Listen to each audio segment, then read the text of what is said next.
So on Tuesday night stream, we got to talk about Jonah and the whale. Now, I had this preconceived notion of what that story foretold and kind of all the things that went along with that.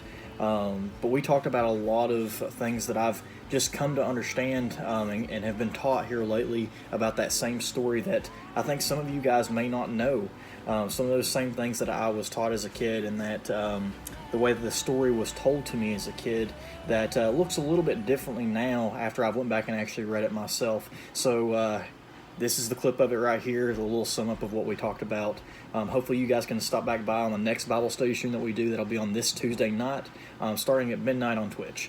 Jonah was ready to die in this instance, and I find that so crazy. Like, he didn't know that whale was coming. He had no idea. As a kid, I always grew up being told that the whale was Jonah's punishment for disobeying God. But let me just tell you this. The whale was not Jonah's punishment.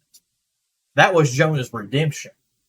That was mercy being showed on Jonah. Jonah was ready to die in those raging waters, and God sent a fish to swallow him so that he wouldn't die.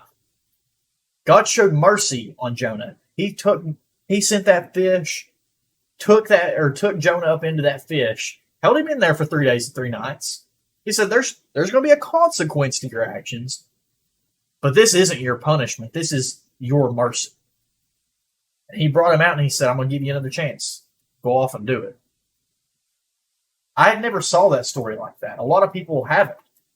I grew up as a kid being taught that that was Jonah's punishment for not listening to what God called him to do, but no, that was Jonah's mercy for for not doing what God called him to do.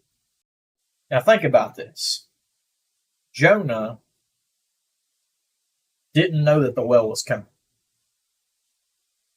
Shot Exile, what was Jonah prepared for when he said, hey, throw me over the boat and everything's going to be A-okay? What was Jonah prepared for?